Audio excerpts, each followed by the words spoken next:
So welcome back, everybody. In today's rainy, nasty episode, finally getting some rain. We've been in a drought for months. Nothing better to do than put myself underneath the chop shop here, and we're gonna fire up the sawmill. It's been a while since we run it, and I've got a whole stack of sawmill logs, and I need some lumber for some upcoming projects. All right, so it's already time to rearrange the new barn addition. I already knew I was gonna do this anyways, but we just have too much stuff in the way. I want these bays to be more organized. So I had seriously considered making this bay right over here 2-story, and I still may. This is coming out of here. Kind of want my mud mixer and other stuff to stay over here, but I guess I could put it in the other barn. So I was thinking things like this mower right here, my stump grinder and all, could get dropped off underneath, and then we could build a deck up here and just have just enough room up top to come in with tractor forks and put things like the grapple, the bucket, things like that. I was just gonna build a really heavy duty deck, but because this barn is so low, thanks to the lean-to, I may not have quite the room here that I thought. So here's what I'm thinking. This is going over here. The rotary mower over there, also going over there. That's gonna free up a lot of space. And I'm almost thinking now it might make more sense to build a heavy-duty rack system right here so I can put stuff underneath and then take things like the bucket, the grapple, whatever I want, put up here on, say, a 4-foot deep heavy rack, let them off. This tractor can easily pull up here and do that, and then we could do, you know, a couple stacked items up here, a few stacked items down below, and I may do even the same thing over there in my excavator bay. I mean, you see this jumbled mess I'm getting here. By the way, I'm about to sell that bucket, no point in having it while I have that. So if I were to be able to drop stuff off and have a rack up here, I just gotta make sure the excavator boom can get in and drop off, say, these lightweight buckets, root rakes and stuff, just on a rack up here, and then this big bucket and this mower could stay on the bottom side. I'm just trying to get more and more organized, and my plan is over in the other barn where I keep my John Deere tractor and all those attachments. It's a lot taller barn. I'm definitely gonna go in one bay and do a huge rack system in there. Could even be triple stacked high, and then we'll be able to put stuff in there because we're gonna build so heavy duty on pallets, but we got to custom build our own pallets too, because I have some very heavy equipment, and these cheap little pallets that you can get will never hold up to what I'm wanting to do. We may build some out of hardwood, thick pine, doesn't matter, but it's gonna be really thick, heavy duty lumber. Not to mention, it's been forever since I run this sawmill. Need to run it. I can tell you one thing I'm worried about. There are wasp nests and stuff all underneath. Kind of a cool day, so if there is, they should be lethargic. I hate that it's been so long since we run it, so y'all may have not seen this because I've only run it a few times, but it's my TMG industrial sawmill right here, and I got the big 30-inch model in case we want to cut some larger stuff down the road. But give it a good once over, check my oil, fill it up. One thing I liked about this model, it's got the Kohler on it, doesn't have some no-name China engine, so even though this has been setting up, I bet it fires up no problem, and I run a non-ethanol in it.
All right, first log down.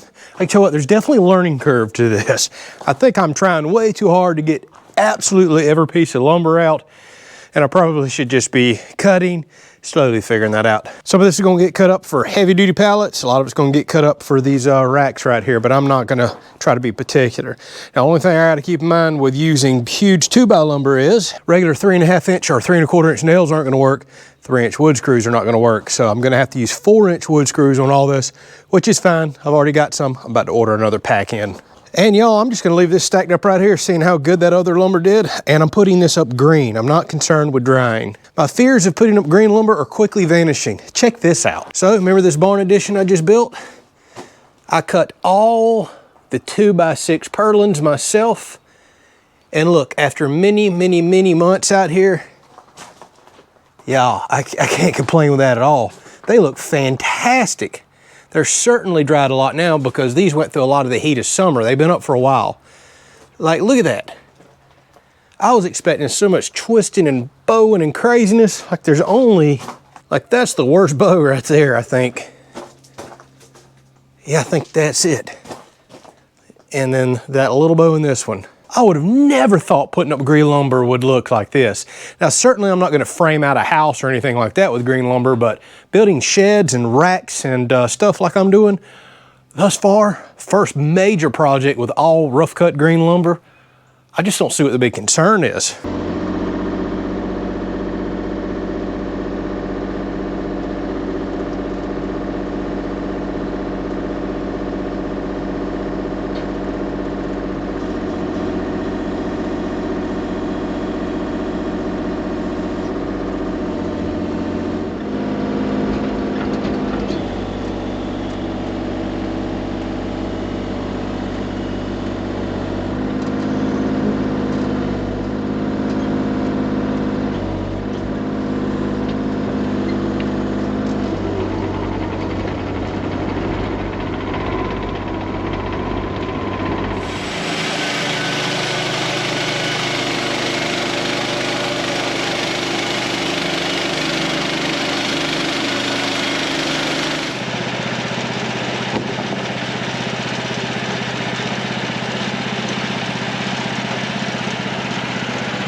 Well, like I said, there is a lot to learn. This log just did something I've never experienced before. It had some really strange tension in it, and it wound up giving me some offcuts. There's a lot to this sawmilling, there really is. So, as you can see, I had it milled on all four corners, sitting down on the bunks just fine. And I noticed every time I got to this end and was cutting, once I got down one board, it cut fine, another board, I noticed a little pop-up. Second to last board, a lot of pop-up whenever I cut down here. And what I didn't see was Every time I was cutting boards off, what you can't probably tell is now this board has sprung up out of the blue as I kept taking grain and cuts off of it. So now I've wound up with kind of a tapered cut because this thing just kept springing back. I guess it's just going to take some time to learn to read tension in a board, but there's really no way to clamp it straight down, or at least not that I'm thinking. Now I wish I had flipped it another direction and cut it that way. It would have sprung like that, but that's better to deal with than a tapered in board. So now I'll probably just wind up cutting about 8 feet out of this and using that and cut that off. And I don't have a big planer to work some of these thicknesses down. I got a very small planer that's not going to want to run this huge stuff, so, and I'm not like I'm on a plain green stuff anyways. I was hoping to slap it up, but I'm starting to get some different thickness boards, which is going to be a little aggravating. Well, I wasn't going to record this, but might as well. I just had my blade jump off and my belt had jumped off. So I think this is 100% my fault, because I don't know if y'all remember one of the first episodes, I wound up having a little bit of a defective belt on here. It had a bulge in it, a hump, and it wouldn't stay on. So TMG sent me a whole new set of belts. I put them on, and guess what I forgot to do? I run this, cut all that lumber over there for the barn, and I never checked my belt tension. Shame on me. Anytime you put a new belt on, by the way, this was so loose I was able to put it back on by hand. Yeah. And it's not like the tensioner has released the motor itself. And there's even a big warning in here that you should check your belt tension after the first, so many hours of use. Well, I did not. I cut all the barn lumber, been cutting for a while today, and that belt has gotten so loose because new belt stretch. Oops, I kind of forgot about that. So now we're going to retension the belt. We might as well record that, retension the blade, and try to get this bad boy back up and running. Shame on me. This is actually an easy step that's often overlooked by a lot of people. Vehicle belts, everything else, you put them on and you forget brand new rubber. Once it heats up and runs a bunch of cycles, it stretches. That's perfectly normal. All right, so this is a pretty simple design. I'm sure a lot of manual mills are just like this. To do belt tension, you see you got a slotted bracket for the motor. I just loosened 1, 2, 3, 4 bolts, and then this bolt right here runs the motor in and out, and thus the pulley on the inside in and out to tension the belt. And then it also tells you only want 3/8 of a deflection up and down max. And look at that. Yeah, I definitely didn't have that tension correctly. Something else that's aggravating that I did not do, I got different size bolts. I can't remember exactly what this one is to tension the belt. So I'm actually gonna write what I need down here. So anytime I need to do this real quick, I'm not sitting here searching, because I had to bring a whole bunch of wrenches down. But I brought me a permanent marker so we can figure out what's what. It's something else I should have already done. All right, don't have to loosen it too much.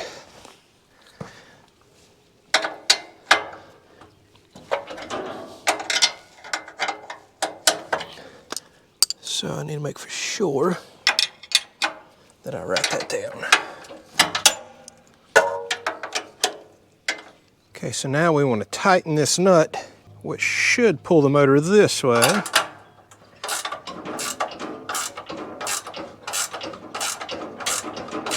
Yeah, I can see it moving in the groove. Let's stop there. Sometimes it doesn't take much. Check our belt tension, still too loose, but getting tighter. Also a jam nut right there that I never realized that I just had to loosen in order to get the motor tweaked back correct. So you can jam a nut on this side, jam a nut on that side. That should track your pulley as well. All right, that's getting better. I think I'm gonna go just a little tighter. All right, since we have our tension information right there, I'm gonna go ahead and, with my super sloppy handwriting, put 16 millimeter, 17 millimeter, and I think this is a 24 millimeter. That's what I brought. So now, anytime I work on this, golly, that's some sloppy handwriting. I should have been a doctor. So now anytime I work on this, I know what tools to go grab. All right, so this is our blade tensioner. What it's doing is doing this pulley in and out. So now we put the blade on. The blade's something else you should be checking because I bet it stretches too.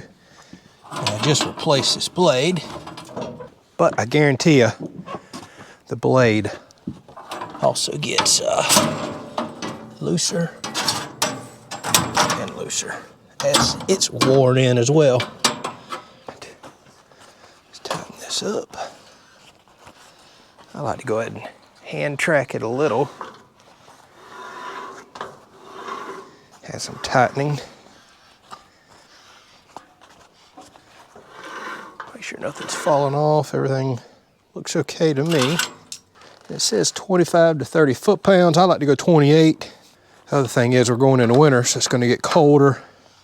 Steel tends to shrink up, so I better not max this out. Oh, there we go. Now we can check this out. I should probably go ahead and get me another spare belt just in case. I mean, they're dirt cheap and I should get one on hand. All right, so speaking of, I never planned for this to be a sponsored video, but I just learned something about TMG Industrial. Figured I'd plug it in this video right here. They're not paying me to say this or anything, but they did hook me up with a Sawmill a long time ago. This was a video I already had planned just for me. So I know a lot of y'all are looking for sawmills and tractor parts, skid steer part, excavator parts, attachments, all that stuff. TMG literally has everything from shop supplies, shop equipment. I mean, the sky's the limit. Go check out their website. But they're doing something that I really like that I have heard was coming, and I just got an email that they are launching this next Monday. Depending on when you watch this video, it may already be live. I really like what they're doing. They're trying to go after the sales and service approach instead of trying to be like all these new fly-by-night companies that we're seeing everywhere that's just trying to give you dirt cheap overseas products and that's it with zero service. So what TMG is launching, they are partnering up with local service centers. Basically, they're doing a go live program right now where local service centers can say sign up. For example, if somebody is a small engine mechanic and wants to repair stuff like this, wants to honor TMG's warranty, they're going to work with them and you have somewhere local to go get parts and service, and that's across their whole lineup of products depending on what the service center sign up for. Not only that, they stock a lot of these parts and they're going to be launching a bigger initiative later on for actual parts and, like I just mentioned, service centers. This is the direction I like to see companies going instead of, hey, we offer the cheapest price out there is. By the way, if your stuff breaks after you get it, good luck. We're only here to sell the cheapest stuff. I'm starting to see a lot of companies do that. So I thought I'd mention that. That's pretty awesome. And they're also looking to start picking up some local dealers. So if you actually want to go put your hands on some of their products or if they want to stock them in-house, that's something you can do as well. Not just have to get it shipped straight to you without ever touching, seeing it, or feeling it. So I really like the direction they're going versus what a lot of other companies are doing. Just thought I'd throw that out there. I will put their links down in the description. If you want to go check out my Sawmill, I have no idea what the prices are now, but they had these things on a killer sale a while back. And then go check out the whole host of other equipment and attachments they have. They have tons of stuff. I mean, tons of stuff.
Well, I didn't wind up with a crazy amount of lumber today, but got a super late start. I had a lot of learning lessons and, you know, the little bit of downtime to tighten everything back up, which was totally my fault. That'll make some very sturdy stuff. That's more than enough for one of these racks, but I'm gonna wind up building a couple and some other stuff And like I said, anything left over can just go into some big heavy duty pallets. You learn something every time you do this. I have got to quit trying to mill crooked trees. I lost so much time today because the last 3 to 4 feet of my tree would cup up. It was giving me the tension issues, and you have to lob off so much at the other end in order to get that little dip up straight. I threatened to do this before and I didn't. I have got to go after truly straight logs. Otherwise, me as a newbie, not knowing what I'm doing, I'm wasting my time. So what y'all can't see is this tree right here is going to firewood. It's got a heck of a crook this way, and I think y'all can see that on camera. It crooks back up this way. I'll have to lob so much off in order to get a good square post out of that. No thanks. Same with those pines over there, which those are starting to be a little old and rotten. And then that one in the back's got a heck of a bow just like that. I kind of knew that when I drug them out, but now that I'm seeing them up here on the ground, I might get some lumber out of this one, but those two, nah.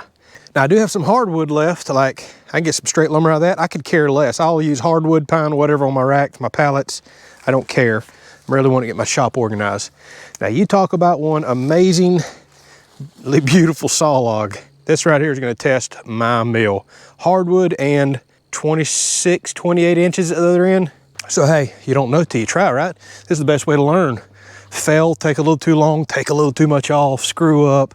Every time I do this, I just learn more and more. All right, good episode. I've got to go get pressure treat lumber for going in the ground anyways, and maybe some 2x12s to go across up top, but we'll use all this for everything else I just explained. That much less I have to buy. It was hurricane damage stuff, come right off my own property, so that's pretty cool. And y'all been asking for a sawmill episode, so here it is. We'll catch you on the next one.